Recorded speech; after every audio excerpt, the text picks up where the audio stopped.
I joined the Army when I was 17 years old. 17. I went overseas to Iraq when I was 18 years old. I did one semester in college before I was called to service. I came back home in 2004. I was injured very, very badly. I did not speak for 3 months during my final term of service. My PTSD, the injuries that I faced, were so oppressive to me that I could not process the ability to talk. I'm now an attorney. So from a soldier that could not talk to a veteran who's disabled, speaking for all the other veterans that cannot talk, for the active duty soldiers who cannot talk, for the police and fire departments who are enduring trauma every day who cannot talk, to try to attempt to speak to the president, to ask him if he'll listen. Listen to what, you may ask? First, listen to your House of Representatives and Senate. Congratulations for the Deep South. For states like North Carolina, as noted, Mississippi, Louisiana.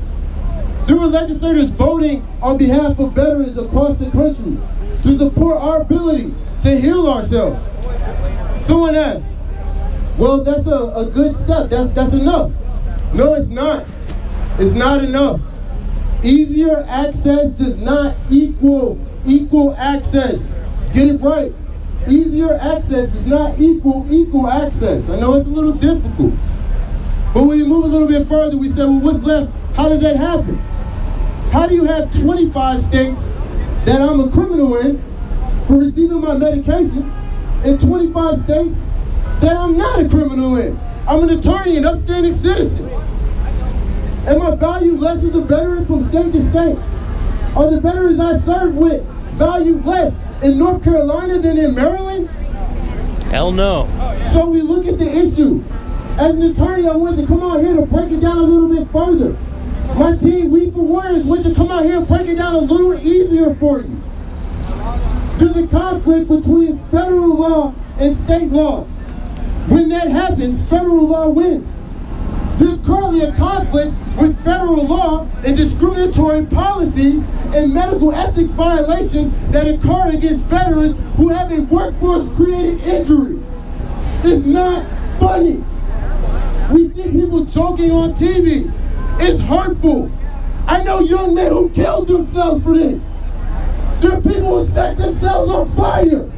In Philadelphia, there was a veteran who jumped off a parking garage. Why am I coming home and seeing troops that I served with die? Why are we coming home and seeing the president not be a true, full leader on this matter? It has been decriminalized in many states. Why is it not criminalized in all states? Because you haven't removed it from the schedule. It is now causing a medical ethics conflict. What is the conflict? Veterans in various states are treated differently with the same injury and are treated as criminals. What's the other conflict? There's no regulation for states such as California, Texas, some of the largest states in the country, to report their veteran suicide statistics. Why?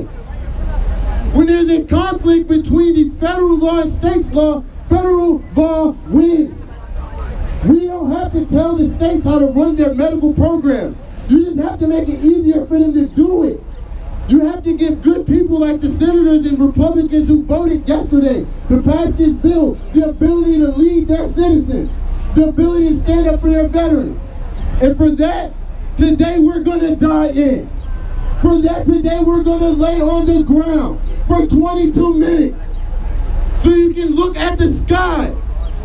In the infantry, they said it's the blue, blue sky. In Iraq, it's the blue, blue sky. In Afghanistan, it was the blue, blue sky. In Vietnam, it was the blue, blue sky. In the Korean War, it was the blue, blue sky. And for the 26 infantry soldiers in World War II, it was the same blue, blue sky. We are not different from state to state. We will not stand and tolerate unequal treatment under the law. We look to leaders that will step forward and make the argument and cause to make it easier for us to treat ourselves and not ostracize us as jokes. It is ridiculous that 22 veterans commit suicide a day, and we're worried about how we're consuming cannabis. The DC government voted an entire law down because they thought it only related to smoking.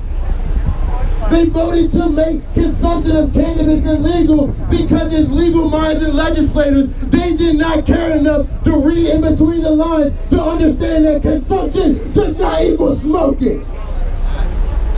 And we took the time to go and educate them. It's on their record. They made a mockery of it by voting down the amendment, the legislation the day they assigned a task force to review the issues.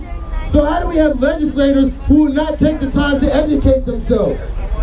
This is not the kind of leadership that we need at this point.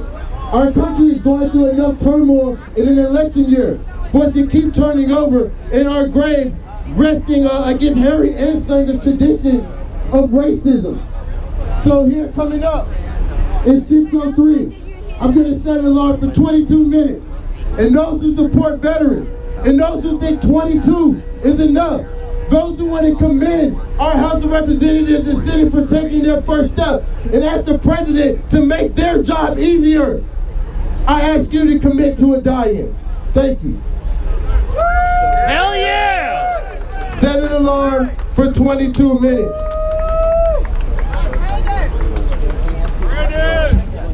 Everybody take one step back. Like a few steps. Lay this on the ground.